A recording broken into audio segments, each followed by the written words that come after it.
Inglid astuvad sinu teel su kõrval. Selles sõnumis ei ole kiirust, see on helge, puhas ja täpne kutse.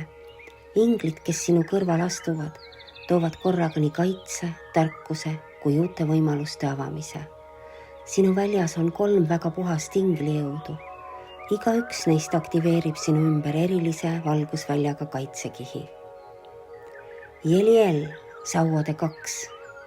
See ingel astub esimesena esile, tema energia on rahustav, kuid äärmiselt tugev. Jeliel toob sinu ellu armastuse ja tarkuse liidu. See ingel juhatab sind rahu poole, eriti olukordades, kus keegi on olnud agressiivne, nõudlik või sinu energiat rünnanud.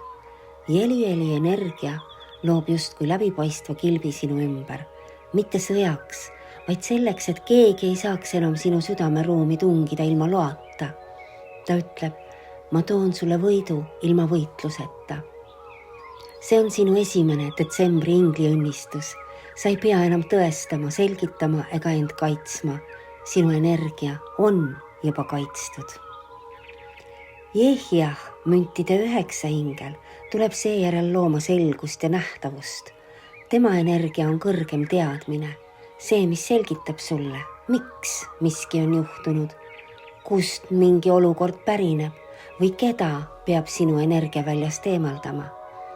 Jehiah paljastab kõik, mis ei ole siiras. Ta näitab ära reeturlikud mõtted, manipuleerivad inimesed, peidetud motiivid ja teeb seda ilma draamata, lihtsalt läbi tõe valguse.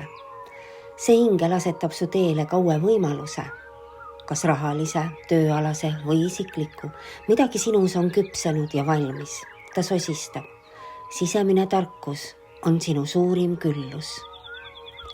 Jeialel, müntide 3 ingel, sulgeb sõnumi tervenduse ja koostööga. Tema energia on selgelt ravitsev. Ta võtab ära muretsemise, pehmendab kurbust, puhastab väljast haiguste või hirmuenergia. Jeialel on meister, kes taastab sinu südame tugevuse.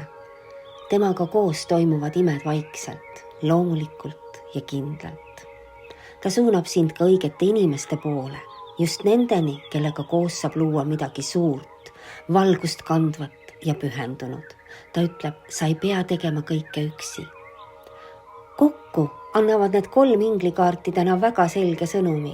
Sinu ees on kaitstud tee, sinu sees on selgus ja sinu ümber on alati abi.